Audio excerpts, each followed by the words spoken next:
देवर से दिल्लगी के लिए भाभी ने 1 लाख की सुपारी देकर सुहाग का करा दिया मर्डर।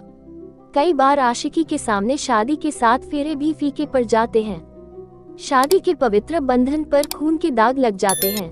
ऐसी ही है ये एक खूनी कहानी, जिसमें रिश्तों का खूनी खेल खेला जाता है। जिसकी लंबी उम्र के लिए कभी उसने करवा चौथ का व्रत रखा था, उसी ने उसकी सांसों की डोर काट दी। आखिरी वक्त में उसने अपनी जान बचाने के लिए जिससे गुहार लगाई थी, फोन कर मदद मांगी थी, वही सनम बेवफा निकली। अपनी बीवी को फोन कर वो गोली के घाव झेलते हुए भी मदद की आस में था, पर मदद करने वो नहीं पहुंची। अगर वहां कोई पहुंचा तो वही बदमाश थे जो थोड़ी देर पहले ही गोली मारकर भागे थे। वो फिर से हमला करते हैं, लेकिन इस बार गोली खत्म हो चुकी थी, तो चाकुओं से मारा। तब तक मारा जब तक सांसें हमेशा के लिए थम नहीं गई। किशनगंज की है वारदात, 26 जुलाई की है। किशनगंज में रहने वाले पप्पू गुप्ता एमजीएम यानी माता गुजरी मेमोरियल एमजीएम मेडिकल कॉलेज में कर्मचारी थे। रोजाना की तरह वो ड्यूटी पर गए थे। रात को ड्यूटी से बाइक से लौट रहे थे। जब वो लौट रहे थे तभी एक स्कॉर्पियो गाड़ी में सवार बदमाश पहले से घात लगाए बैठे थे। जैसे ही पारस वहां पहुंचे उन्होंने बाइक रोक ली। इसके बाद गोली मार दी। गोली से वो लहूलुहान होकर नीचे गिर पड़े, मदद के लिए चीखने लगे। फिर थोड़ी देर बाद शांत हो गए। कुछ देर बाद वहां से जा रहे राहगीरों ने उन्हें देखा तो उसी एमजीएम अस्पताल में भर्ती कराया गया, लेकिन तब तक उनकी मौत हो चुकी थी।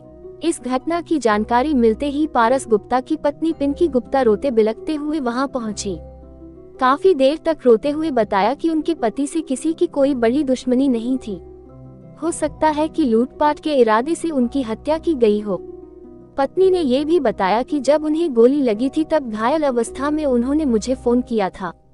काफी शोर हो रहा था, कुछ समझ नहीं आ रहा था। इसके बाद जब वो अस्पताल पहुंची तब तक मौत हो चुकी थी। पिंकी की शिकायत पर बिहार की किशनगंज पुलिस ने एफआईआर दर्ज की और छानबीन शुरू की। पुलिस को ऐसे हुआ शक, जब गोली मारी तो फिर चाकू क्यों मारा। पुलिस की जांच के दौरान पता चला कि पारस गुप्ता को गोली मारने के साथ चाकू से भी कई बार हमला किया गया था। ऐसे में पुलिस की जांच में नया मोड़ आया, क्योंकि अगर कोई लूटपाट के इरादे से हमला करता तो सिर्फ गोली मार देता। गोली मारने वाले को चाकू मारने की जरूरत क्या थी। घटनास्थल के आसपास के लोगों से पूछताछ और सीसीटीवी फुटेज से पता चला कि घटना के दौरान मौके पर स्कॉर्पियो गाड़ी को देखा गया था। अब उस स्कॉर्पियो गाड़ी के नंबर का पता लगाया गया। इस नंबर के जरिए ये पता चला कि जिसकी वो गाड़ी थी उसने किसी सुपारी किलर को कुछ घंटे के लिए दी थी। पुलिस ने उस गाड़ी वाले के फोन की कॉल डिटेल निकाली और सर्विलांस की मदद से कई नंबरों की जांच की, तब बड़ा सुराग मिला। असल में ये सुराग मरने वाले पारस गुप्ता के गांव के रिश्ते के भाई राहुल कुमार गुप्ता उर्फ राजू गुप्ता से जुड़ा था। अब इसकी पड़ताल की गई तब बेवफा बीवी का नाम सामने आया। असल में पारस गुप्ता की पत्नी पिंकी ही इस खूनी खेल की मास्टरमाइंड थी। शादी के कुछ समय बाद ही देवर राजू गुप्ता से पिंकी की मुलाकात हुई थी। इसी बीच देवर राहुल अपने गांव से किशनगंज जब इनके घर आया था तब भाभी पिंकी को नर्सिंग कोर्स कराने के लिए 1 या 2 बार साथ मेडिकल कॉलेज तक छोड़ने गया था। असल में पारस गुप्ता मेडिकल कॉलेज में बेहद ही छोटा कर्मचारी प्लम्बर था। ऐसे में वो पढ़ी लिखी पत्नी को नर्सिंग का कोर्स कराना चाहता था। उसी के लिए मेडिकल कॉलेज में दाखिला भी कराया था। उसी कॉलेज में पिंकी बीएससी नर्सिंग कर रही थी।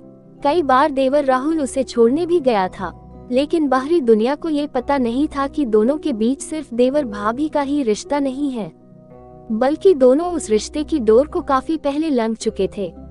दोनों के बीच वो रिश्ते बन चुके थे जो एक पति पत्नी के बीच होते हैं। इसी बीच पारस गुप्ता को दोनों के रिश्तों पर शक हो गया था, इसलिए सवाल करने लगे थे और यही सवाल बीवी को सौतन की तरह चुभने लगे थे। फिर इस चुभन को पिंकी को हमेशा के लिए खत्म करना चाहती थी, इसलिए फोन पर ही प्रेमी बने देवर राहुल से कहकर सुपारी किलर से बात की। अपने ही मान के सिंदूर को हमेशा के लिए उजाड़ने के लिए उसने सुपारी किलर से सौदा किया। ये सौदा 1 लाख रुपए में तय हुआ। एडवांस में करीब 20,000 रुपए भी दे दिए गए। अब बारी थी उस रात की जब ड्यूटी से पारस गुप्ता घर लौटे। पिंकी ने 26 जुलाई की तारीख खुद को विधवा करने की मुकर्रर की, यानी एक शादीशुदा महिला ने मांग से सिंदूर को हमेशा के लिए हटाने के लिए खुद ही सुपारी दी। अब तक तारीख पर ड्यूटी पूरी कर पारस ने बीवी को कॉल किया।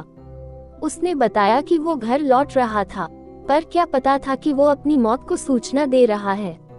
इधर पत्नी पिंकी ने तुरंत देवर राहुल को ये जानकारी दी। पहले से कई 100 किलोमीटर का रास्ता तय कर किशनगंज आए 3-4 सुपारी किले एक जगह मौजूद थे।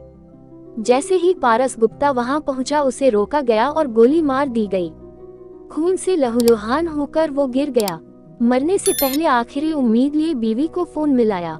उसने कहा कि मुझे गोली लगी है, मुझे बचा लो, पर वो बीवी तो बेवफा थी। उसने पुलिस या अस्पताल में फोन करने की जगह प्रेमी देवर को फोन मिलाया। उसे खूब फटकारा और कहा कि अभी मेरा पति जिंदा है, इतने पैसे खर्च करने का क्या फायदा। जिंदा पति की आवाज सुनते ही राहुल ने तुरंत सुपारी किलर को फोन किया। उसे बताया कि वो बचना नहीं चाहिए। सुपारी किलर तुरंत गाड़ी वापस मोड़ते हैं, फिर से वही पहुंचते हैं जहां मदद की आस में पारस गुप्ता चीख रहा था। पर अब इन किलर के पास गोली नहीं थी, इसलिए चाकू निकाला और तब तक मारते रहे जब तक उसकी मौत नहीं हो गई।